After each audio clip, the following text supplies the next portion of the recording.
It was so... Pardon the interruption, but I'm Bomani Jones. Hey, Pablo, a man in Washington, D.C. was busted having 6 different dates in the same place in the same night. I'm Pablo Torre, and did that man's name happen to be Bomani Jones? Ooh. By the way, I mean, you've been getting around the city. I see that there's no Tony Kornheiser joke there. I wonder why you guys don't find that to be so plausible. I don't know. Maybe it's his fancy jacket, right? I heard he has, you know, popular golf outings, Mr. Kornheiser does, but you're on a different level. Welcome to PTI. Tony and Mike continue on their annual EDM Bender in Ibiza. So I'm joined by my great friend and future co-host, Mr. Bomani Jones. That's enough of that. We begin today with the report of a rally for the unemployed Colin Kaepernick outside of NFL headquarters in New York. It caught steam because Spike Lee tweeted out the flyer, but Lee does make clear that he's not organizing the event. Also, there's a missing E in the word Kaepernick.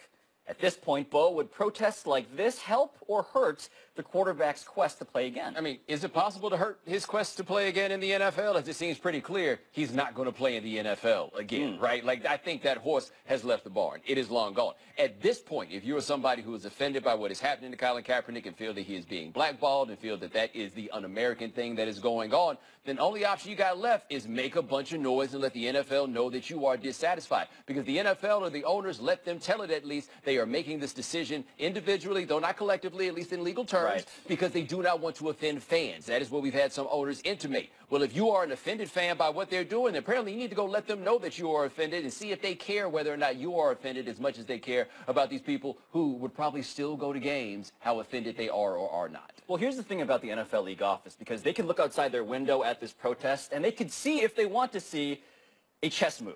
Because one of the things that's interesting about this news cycle now, Bo, is that there are 2 causes. One cause is the cause of get Colin Kaepernick employed.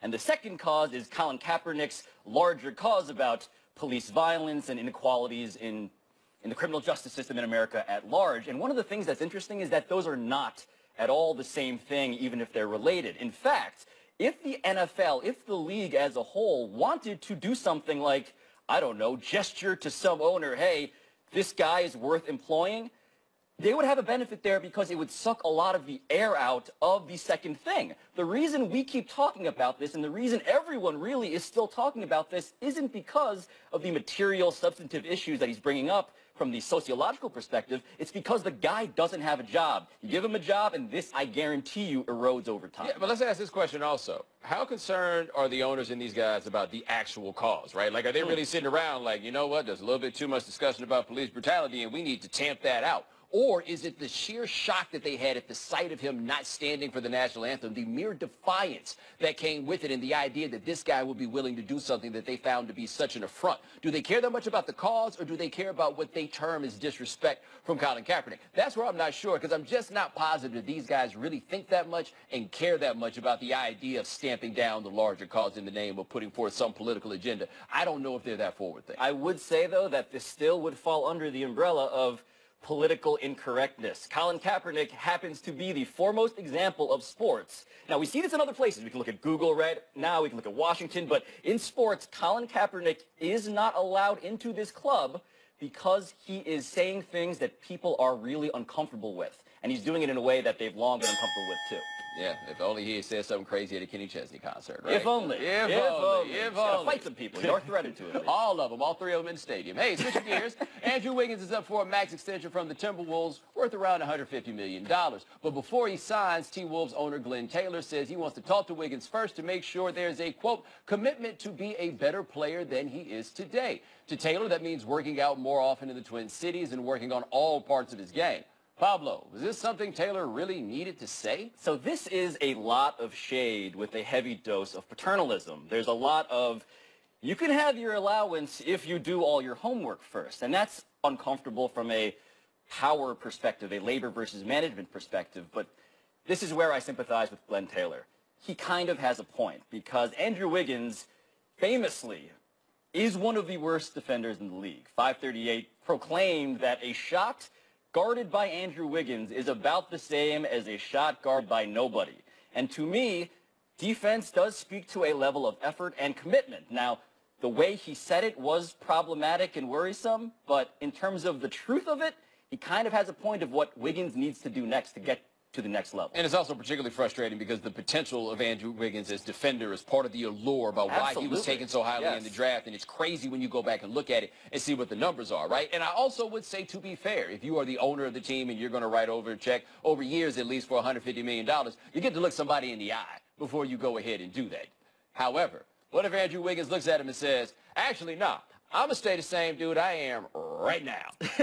What exactly is Glenn Taylor going to do? Are they going to let Andrew Wiggins walk? What are you going to do, trade him? Well, why are you trading him? Well, actually, he came in and said he doesn't want to be a better player, right? So I think a lot of this is the show to tell people that this is the thing that is going to happen because he wants us to know that he demands more from Wiggins, and maybe it's some mind game to get more out of Wiggins. But if Wiggins turns around and is like, nah, I'm good, they're probably still going to have to re-sign him because he is still that talented. Yeah, this seems like a rhetorical flourish, but in terms of what he's actually accomplishing, he does sound like a guy who is afraid of getting scammed, but doesn't really know how to prevent himself from getting scammed. I mean, if you're Glenn Taylor and you're the owner of an NBA team, presumably you have front office people, you have coaches, you have scouts, all of these people who would tell you whether or not Andrew Wiggins is actually worth extending and actually worth giving 9 figures to. The notion that he would say, you know what, I need more from you, buddy, because this is the relationship we need to have for you to be in this city.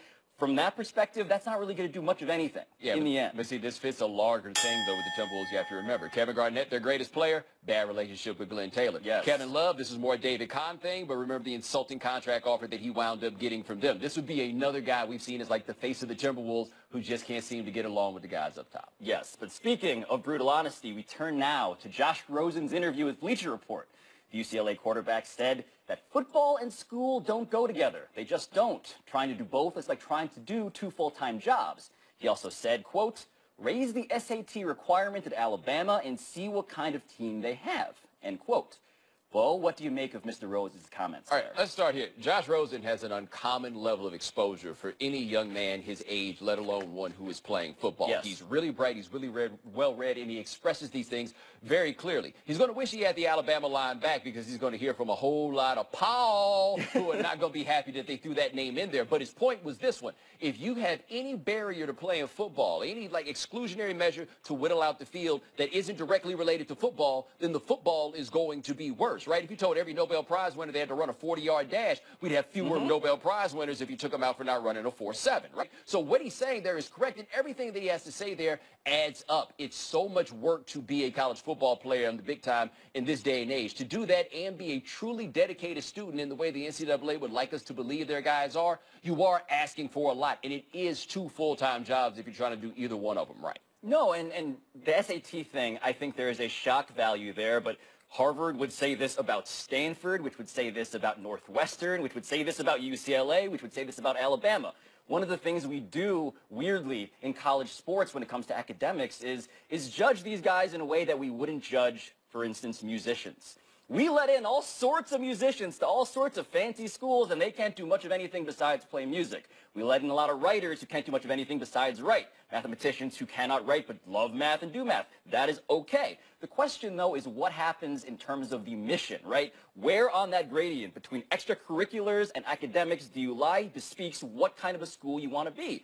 And one of the things we got to realize when it comes to paying athletes with education is if the education degrades, if they are out of school, if they're off campus and all they got to do is go to practice before anything else, well, they're getting paid in something that's substandard. Right, that's the issue, because job one is to go to practice, right? The other thing is if you're giving someone an education they are not prepared to indulge in, right? If you are not prepared for the education that provides you, effectively handing somebody soup and a knife and saying to have at it. Like that is what's happening in a lot of places. But the bottom line is the decision has been made. These football teams are necessary on the scale on which they are necessary for the larger promotion of the institution. It is not to enrich the academic environment. That's not the purpose that those guys serve. The problem is we like the narrative of college. We like all the stories that surround it. So we need to pretend that guys are students. A lot of them are. A lot of them are not. They're there, and more importantly, they know that they are there to play football. They are very aware that that's the reason they're on campus in the first place. And that's the reason why you're there. That's where your focus is going to be. And they know that because they happen to be the only students we talk about publicly. Yes, yes. That's a pretty good indicator that that's what actually is most important to your life. Got it. All right, Mayweather-McGregor has been sold with racial animus as a subtext, but the surprise has been instances of white-on-white crime. After feeling like he was used for a photo op by McGregor, Paulie Malignaggi, McGregor's sparring partner, is heated. He says McGregor is, quote, one of the biggest dirtbags he's ever met, that the place he was given to stay in while sparring was like a crack house, and that McGregor wants to quit fighting when he gets tired. Pablo, is Paulie Conner somehow more interesting than Floyd Conner? Today it is, absolutely. And one of the things that we should be aware of around this fight and fights like it, these mega fights, is that we're here to see someone's shame. We're here to see someone get ridiculed, and it turns out we don't actually have to have a fight for that to happen. So Paulie Malignaggi somehow going toe-to-toe with Conor McGregor, yeah, that interests me. What is fascinating, though, especially, is that Paulie Malignaggi is making the cardinal mistake of anyone who goes on a reality show. When I would say that a pre-training camp or pre-fight training camp or any of these tours is a reality television product, he's trying to make friends. This is the thing. There's a quote here. Where is it? Yeah, I knew we'd be competing and it would be at a high level, but I was excited to make new friends. I was excited to be a part of something. Like, dude, this is not what this is. This has never been what a pre-fight training camp is about. This isn't your time to make friends with people. Also, what did he think that he was going to be a part of? I decided I wanted to be good friends with the guy who's going to get beat up on television. I don't enjoy saying my friend just got beaten up. I'm not there. Now, what I find interesting about this is the dedication to the charade from the McGregor crowd, right? Like, they are really dedicated now to try to make us believe that McGregor will be a good enough boxer that is legitimately compelling. The idea that he might be able to win a fight against Floyd Mayweather. None of us believe that. Nobody believes that's the case. We're just in on the tomfoolery, but none of us think this is going to happen. McGregor's people, however, want you to think that it might. That's how you wind up with the picture of him standing over Malignaggi, for example. They are dedicated to making us believe a lie that we don't need told to us. People are willing to tell that lie to themselves. And the lie happens to be, I am better than Paulie Malignaggi, which is really not getting us anywhere closer to beating Floyd Mayweather, of course. But now we're going to take a break, and coming up, should the Bears be happy that they have Mike Glennon for nearly twice the price of Jay Cutler? And is Johnny Manziel really a future college coach? I mean, in the way that, like, Wooderson in Dazed and Confused was like a teacher. Yeah? He gets older, they stay the same age, I guess we've been thinking there. Pardon the Interruption is brought to you by Powerade. Fuel to power through. Couldn't get it. Time for toss-up. 2 men enter, 2 men leave, having just played toss-up. What's first? Toss-up. Who would you rather have? Mike Glennon at $18 million or Jay Cutler at 10? Now, it is important to ask the question when you say you, do you mean like actually me? And if it's actually me, am I making myself into a Bears fan? Because if I'm making myself a Bears fan, this Cutler thing had to stop. The relationship had become quite dysfunctional. It was not making anyone happy, in spite of the fact the Bears probably weren't going to find a quarterback better than Jay Cutler. I'm not sure they found a quarterback better than Jay Cutler. And yes, they paid him $18 million, but if I am Bears fan, it ain't my money. Well, here's the thing about this hypothetical Bears fan. He may look at that list of salaries, at salary cap hits, to be particular about it, and he'd realize that Mike Glennon at $14 million is making what Tom Brady is making, $14 million, which is sticker shock of a level that I cannot even comprehend. But we should also note, salaries and cap hits don't really correlate with quality or talent. Joe Flacco is number 1, Carson Palmer's number 2, and your boy Kirk Cousins is number 3. Those are the 3 biggest cap hits in the NFL, and those are 3 mediocre quarterbacks. Right, but the question we're really asking here, the Bears going to wind up in a you're going to miss me when I'm gone situation with Jay Cutler. Like, that is where we are. And credit to Jay Cutler, who keeps going to all these places where he's the most talented quarterback since insert person here. The Bears, we're talking like since Sid Luckman, right? He's in Miami. Ryan Tannehill's better. Cutler, probably their most talented quarterback since Marino. He makes you just stop and think about how bad the guys were before. And he doesn't even really like playing football. Or so we're told by Jay Cutler. What's next? Toss-up, bigger deal. What Johnny Manziel said or where he said it? So there is something wonderfully oblivious about a 24-year-old Johnny Manziel showing up to something called the International Football Betting Conference, which is held in, you guessed it, that football hotbed of Costa Rica, and talking about how he wants to be a coach and a leader and a molder of young minds. And I say that because the International Football Betting Conference is somewhere between, I would imagine, the AVN Awards and High Times' Cannabis Cup on terrible places to announce that you want to mold the minds of young college students. I would say Google Costa Rica, you might find out how it is that they might choose that nation as a place to have such an event. I can see it being amenable to the crowd. Now, as to which is better or what is more of a surprise to hear him say where he is, no, him being in Costa Rica kicking it is the least surprising thing in the world. In fact, I don't have, are we sure that he was scheduled to be in Costa Rica for this event, or did he just happen to be in Costa Rica? At the hotel. And they're like, yo, you want to come through? Like, we got a little conference. Maybe you'll talk to somebody. But, the idea of him as coach, yeah, I guess he would say that. Why? What else is Johnny Manziel going to do with his life? We're at the point now where rich, not whatever. It's about time for Johnny Manziel to look for a job. And I don't mean like a job in football. I mean a job where you fill out an application, Monster.com, those sorts of things. And so he probably would have stay close to the game. Maybe I could be a coach. Johnny Manziel, update your LinkedIn page. Also, the greatest recruiting trip ever would be with Johnny Manziel as your host. Terrifyingly true. What's next? Toss up, who you got in a rematch, Robert Horry or the taunting dad? Now, I'm not sure if you guys have seen this, but Robert Horry was at a 3-on-3 tournament with his kids. They're watching basketball. Some dude in what appears to be a bucket hat, and he would be the one getting the beats. Ooh. Robert Horry, I need to know what was said because it must have been particularly egregious. Because Robert Horry gave him those hands with a particular viciousness. He shoved him, yeah, there's that. But he had time to calm down at that point. Nope. Bow. There he goes. Who do I have in the rematch? I mean, this is Mayweather-McGregor. By the way, shout out to Robert Horry for that stroll away after all was done. Big Shot Bob has a confident stroll. I'm looking at the tail of the tape here. I'm looking at the reach and edge to Big Shot Bob. I'm looking at the bucket hat, edge to Big Shot Bob. But one of the things that you have to remember, as I think Big Shot Bob realized fairly quickly, if you win, that kind of means you lose, because Mr. Bucket Hat happens to probably be more litigious than Big Shot Bob tends to be. You're looking at that 3-on-3 tournament and using the word litigious. The issue with that dude is after getting beat up, he might come back for another fight, but he ain't coming empty-handed. That would just be silly. Next. Last one, toss-up, more impressive. Steph Curry hitting a half-quarter over an inflatable version of himself, or Rory McIlroy driving a ball 300 yards while wearing a spacesuit.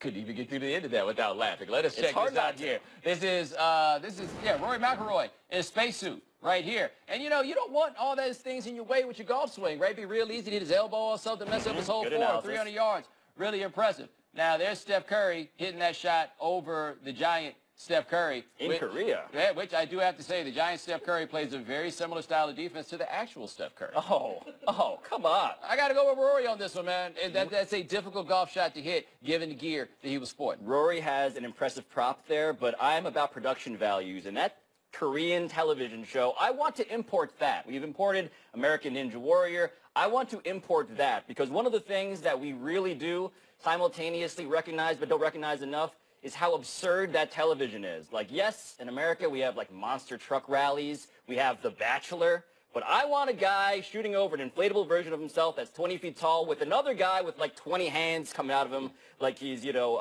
Goro from Mortal Kombat. Yeah, it's a different shamelessness to their entertainment over there. Because ours is plenty shameless. Theirs is, this is goofy and it requires It's whimsical, and we want whimsy in America. And that, by the way, is enough toss-up. Let's take one last break, but still to come. Were we too quick to discount Mike Trout's chances of winning the AL MVP? By we, you mean me. And should the Knicks' latest target give fans more or less confidence in the revamped front office? I once saw a Japanese television show where there was a roach in a plastic tube and two women on either side of the tube, and they just had to blow the roach away from their mouths. What were you doing while you were watching that? Just watching the internet.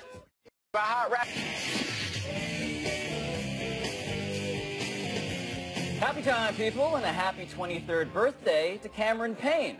He is a rich and talented young bull, but like Kevin Federline, we mostly know him because he was a famous person's backup dancer.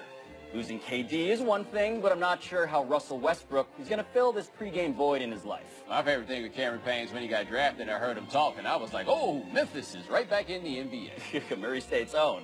Happy anniversary to the original Dream Team. On this day 25 years ago, the greatest collection of basketball talent ever beat Croatia by 32 to win gold in Barcelona. I was 6 that summer, and nothing fueled and molded my understanding of basketball more, which is why it took years for me to stop overrating Christian Laettner. I felt old when Pablo said he was 6 when that team played, but I was only 11. I said that to make you feel old. Happy trails to the PGA Championship being in August. The PGA will be moved up to May starting in 2019, giving us the Masters in April, the PGA in May, US Open in June, and British Open in July. All this to end golf season by Labor Day, thereby dodging the blockbuster that is football season in the fall. Yeah, we ain't gonna watch that anyway. Also, happy trails to Glenn Campbell, Rhinestone Cowboy. By the time I get to Phoenix, and a session player on some of the greatest rock and roll records you have ever heard. An incredible run. No errors today, and we're running out of show, so let's go to the big finish. Mike Trout hit number 1,000 and a home run on his birthday last night. Are you sure he can't win AL MVP? Okay, I said that yesterday because he's missed over 30 games. But look, Josh Hamilton won the MVP, missing 29 games. Mike Trout, 346, 23 homers, 52 RBIs, 1180 OPS, and that's in 60-something games. That's nuts. Brandon Albert of the Jags, who retired a week ago, wants to rejoin the team. How should the Jags feel about that? They need Brandon Albert, but the problem is he makes about $8.9 million a year, and he really doesn't seem to want to play football for them all that much, so the no backseas clause may be invoked. The Patriots reportedly bought 2 Boeing 767s with 5 Lombardi trophies painted on the tails.